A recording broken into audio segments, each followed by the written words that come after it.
Hey guys, welcome back to another episode. This is a very important episode. Make sure you stick around because I'm going to be pointing out a heap of really helpful tips that I've learnt along the way to do with insurance policies and fire extinguishers. So, yeah. So get ready to learn some stuff. Tell me, is it whack up in the air? Rapping scattered off the gear. I can map him, yeah, the ears like a tracker. Get distracted, send him back like in the mail. Not a fraction of them real. Catch him lacking, run the drill. Bro, running through the shit like a motherfucking day. Alrighty, the 180 is up on the hoist finally. I finally got all the insurance stuff settled and the payout has been sent because I'm getting a cash settlement. So where should we start this? I'm going to bring the 180 down, sit in the car, and we're going to have a chat. Man, I forgot how comfy these bloody seats are. The Sparco Pro 2000s, not sponsored, but 6 seats. So, okay, insurance. Let's kick this off with what happened to me. So if you haven't seen the video of what happened to this 180SX, make sure you check that out. Chuck a link there. It's a sad one. Basically, I had a wiring issue, caught on fire on the highway, pulled over, used my fire extinguisher and put the fire out. I towed the car home, went to my insurance company and said, hey, this is what happened, had a fire. They got me to take it to their repairer, get a quote done, and then I had to get a wiring specialist to do a quote as well. They did a quote, sent it off, and then the repairs cost less than what the car's insured for. So they said that they can repair it either through their repairer or they can cash settle me. So I chose the cash option because obviously I work on cars and I want to do the work myself. That's what happened to me. First off, I want to say with having a modified car similar to this 180 or anything that's modified, you're going to want to have an insurance company that actually recognizes that it's a unique car. Like, it's going to be a classic soon. Yeah, Shannon's is the best insurer that I've found in Queensland. It used to be Just Car Insurance, but then they closed down and Shannon's bought them out or something, I don't know. So Shannon's, they take down all the parts that you have on the car and like you have to list them all. It takes a while. Once you set it up, they're really good, they're really nice, they're Australian on the phone, and they all are into cars. All the guys are into cars, so it's really awesome. So with your policy, if you're getting full comprehensive insurance, which most people are, with Japanese imports now, the prices of them are freaking high. Like right now in 2020, the prices are at all-time high from the COVID spike. Even before that, they were going up and up, and then yeah, COVID prices have made them go sky high. So you do not want to go with market value because they won't. Market value isn't the value of your car that's on the market right now.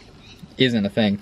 The market value is driven by their records that show how much people are registering these exact vehicles for. So when you go down and register your car and you put down less than you actually bought it for, so you get less stamp duty, that's actually driving the market value price of the cars down. So there's a little one, but I've always done that. Admittedly, most people write on the receipt less than what you bought it for, especially with old second-hand cars, not new cars, because that's through dealerships and whatnot. So don't go with market value. You want to go to agreed value is the option you want, and you want to negotiate with Shannon's how much you think the car's worth and if they will agree to insure it for that amount of money. So that means whatever that money is the money you'll get if your car's completely gone, if it's stolen, completely written off, and you can't get it back. It's like completely gone. So you want that price to be as high as possible. And if you're like me, what mistake I did is I insured the 180 about, must be like 6 years ago now, when I first insured it for full comprehensive insurance. And the car at the time was worth about 5 grand. Even with the RB swap and everything, it was about 5 grand, 5-6 grand. So I valued it for $11,500, which I thought was sick. Like, that's a high price for the time. So I was happy with that. But as time goes on, I just forgot about it, and it's just like a monthly fee that comes out of my bank account, and I knew it was coming out, but I didn't put any thought into renewing my policy. So as the price goes up of your car, you want to renew your policy. So I recommend doing it once every 12 months, or maybe even 6 months at the moment, because it's freaking, like, prices are just crazy, as you probably know. So if you renew your policy and you say, okay, the price of my car has gone up in value, can we lift that price up even more? Then most of the time they'll agree to that. If they don't, you'll negotiate with them. And I wish I had done that, because 11.5 grand right now will get you like a stock 180, just completely stock. So anyway, it is what it is. The other key thing you want to have on your policy is salvage rights. So Shannon's has a thing where you get the option to buy it back, but it's not yours. So salvage rights is a definite must on your policy. You need to ask for it. They don't tell you about it, but you need to ask to have that on your policy. And that means as soon as your car is in an accident or whatever, a crash or anything like that. Alright, so salvage rights gives you the option to buy the car back straight away, the first option, and it won't ever go to the auctions. If you don't have salvage rights, it depends on the age of your car, but also Shannon's does offer the buyback option, but it's stupid because they want to sell it back to me at $30,000. So for me to get the car back off them would have cost me $20,000, because minus the $11,000.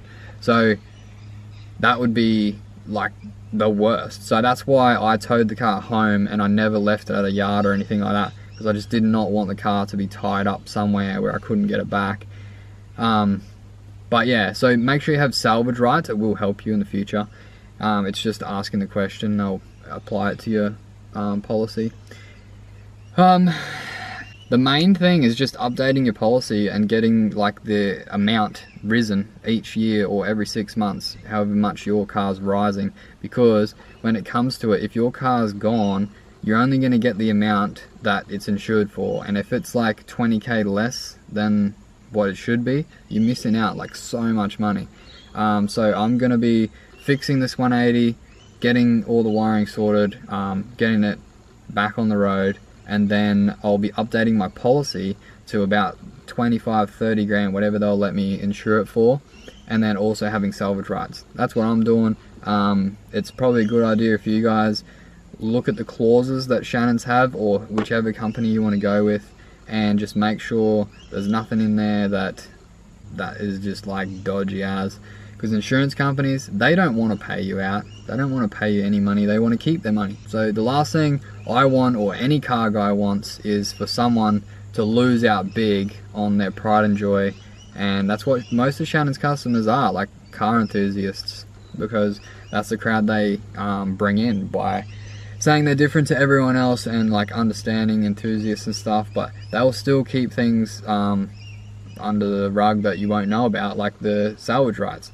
So, and then updating your policy. They're not going to come to you and say, hey, do you want to update your policy? Your car's going up in value. No way. It'd be, in an ideal world, that's what would happen, but it's not like that. So yeah, just a word of advice, make sure you get on top of your policy, because that's what I'm doing. But yeah, so the rest of this episode is going to be about fire extinguishers. Massive thanks to Russell from Cap Industries. These guys, they are really cool. They've got fire extinguishers with little brackets that suit all sorts of cars. You can look it on the website. But yeah, there's a link in my description below if you want to go straight there and have a look at all the products they sell. They do a lot of like cool stuff, so yeah, go check it out. We're going to be installing one of their extinguishers and their bracket today in the 180, because I've used this extinguisher and it's completely yeah, no good to use anymore. Another thing with extinguishers is a bunch you can buy. These guys make it easy because they've got like the exact one you need. It's a good idea to definitely have a fire extinguisher in your car, because if I didn't have one, it would have been like, yeah, it would have been bad. The whole front of the car would have been burnt down. Probably the dash would start catching on fire. Yeah, no good, because once they go up, they go up. So yeah, definitely get one if you haven't already. It looks cool. It's definitely a good option to have. They also need to be tested. They've got a little gauge on the front that tells you if it's good or bad, and you can get them recharged. All honesty, mine was out of date by 2 years and it still worked, but yeah, I don't know if I want to put that in. Definitely a lifesaver. So let's get the Cap Industries extinguisher and install it in here. The world's best fire extinguisher bracket. That's pretty cool. Guys, what the hell? Russell, you legend. He sent me 2 fire extinguishers, not just one. He must watch the channel and see how many bloody cars we got in here. This is so cool. This is like the first like proper sponsor that we've had. So you guys go check out the link, eh? Like, and yeah, show him some love from the James Nolland fans. Whoa, the firebox. That's pretty cool. It's even got a custom logo.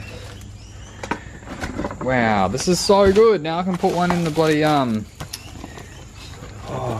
cut the box. I can put one of these in the R32 as well. Oh, I wonder which brackets he sent me. He didn't really say anything. He didn't really say anything about which brackets he was going to send. So let's suss it out, eh? Oh, real nice black anodizing. Thank you so much for your order. We really appreciate it. Wow, it's so cool. Here's their Instagram page, guys, if you want to go check it out. Cap Industries. Sick. Oh, it's got the logo and everything. It's like the nicest bracket on my whole car. It's really cool. It's got 2 brackets on here, because quite often you'll bump it and one will flick off. So these here can be like a freaking dangerous projectile if you roll your car, and if this comes out, that can come around and really do some damage to your face. So the double bracket is nice to see. Have a backup. Yeah, she's ready to go. It comes with a tag and everything, with the punching one if you want to do it full legit, which I recommend. So these brackets are the same, so I'm guessing they're for S13 because I've got S13 and a 180. But let's figure out how this goes. I'm guessing that bolts to there. The custom Cap Industries bracket, that's actually sick as. Looks like it's custom as fuck. I'm gonna chuck this in and see where these holes line up. I'm guessing it's where the seat is. But let's check it out. Alright, figured it out. So this bracket lines up with the stock mounting points for your seat rail here and here. So we'll buzz those off and yeah, whack this bracket straight on there. Nice and close so you can just reach down and pull it straight out.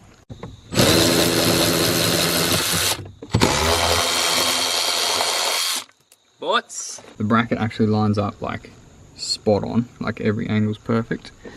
Nice.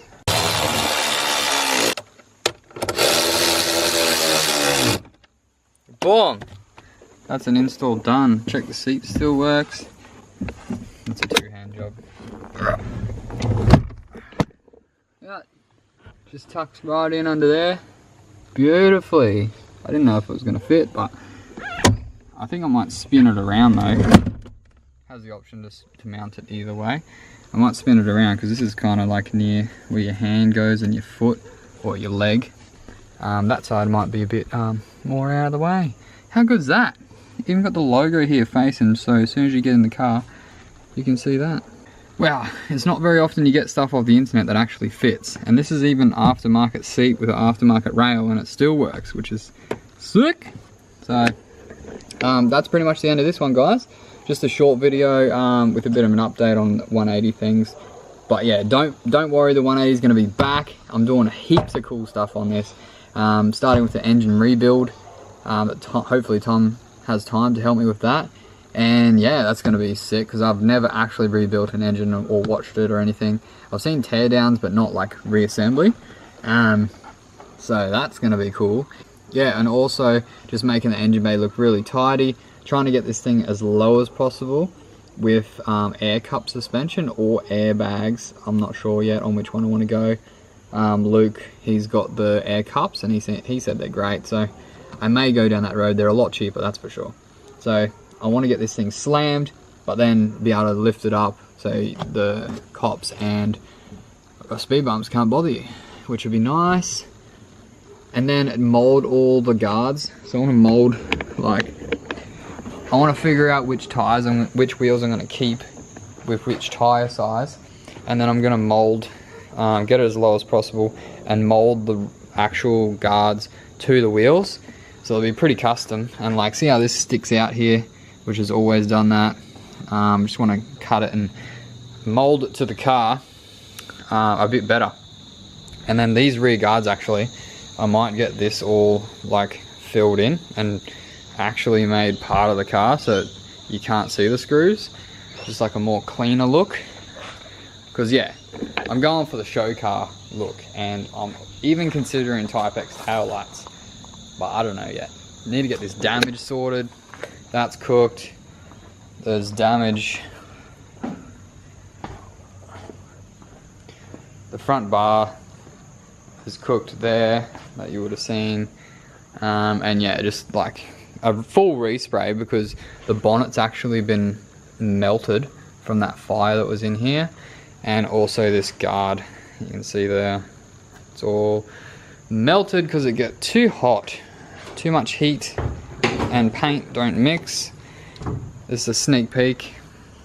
Yeah, so basically lift the engine out, refresh everything, respray the engine bay, maybe a different color than black, not sure yet. Maybe white, maybe tubs. Might do some tubs in the front to make it look legit. And yeah, I'll probably take all the parts out of it that make it like angle mods and stuff like that.